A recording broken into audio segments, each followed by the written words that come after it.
ഈശോമിശിഹായ്ക്ക് സ്തുതിയായിരിക്കട്ടെ. ഇന്നത്തെ സുവിശേഷത്തിൽ നാം കാണുന്നു, ജെറുസലേമേ ജെറുസലേമേ എന്ന ആവർത്തിച്ചുള്ള വിളി ദൈവത്തിന്റെ തിരഞ്ഞെടുക്കപ്പെട്ട ജനത്തിന്റെ ഹൃദയകാഠിന്യം ഓർത്തുള്ള യേശുവിന്റെ ഹൃദയവേദന വ്യക്തമാക്കുന്നു. പിടക്കോഴി കുഞ്ഞുങ്ങളെ ചേർത്ത് നിർത്തുന്ന ചിത്രം ദൈവത്തിന്റെ കരുണാർദ്രമായ മാതൃസ്നേഹത്തെ ആവിഷ്കരിക്കുന്നു. ഒരു അമ്മയുടെ തണലിലാണ് ഒരു കുഞ്ഞ് ഏറ്റവും സുരക്ഷിതത്വം അനുഭവിക്കുന്നത്. ചാവറയച്ചൻ മാതാപിതാക്കളോട് പറഞ്ഞു വയ്ക്കുന്നു, നിങ്ങളുടെ കുട്ടികളെ വളർത്തുന്നതിൽ നിങ്ങൾ അതീവ ശ്രദ്ധ ചെലുത്തണം. നല്ല വളർത്തലിനും സംരക്ഷണത്തിനുമായി നിങ്ങൾക്ക് നൽകപ്പെട്ടിരിക്കുന്ന ദൈവ നിക്ഷേപങ്ങളാണ് നിങ്ങളുടെ മക്കൾ.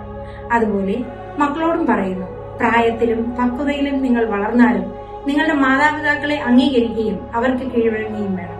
നമ്മുടെ കുടുംബങ്ങളെ നമുക്കൊന്ന് പരിശോധിക്കാം. മാതാപിതാക്കളും മക്കളും എന്ന നിലയിൽ നമ്മുടെ ഉത്തരവാദിത്വങ്ങളും കടമകളും നാം നിറവേറ്റാതെ പോകുന്നുണ്ടോ? തിരുക്കുടുംബങ്ങൾക്ക് യോജിച്ച വിധം ജീവിക്കുവാനുള്ള അനുഗ്രഹത്തിനായി നമുക്ക് പ്രാർത്ഥിക്കാം.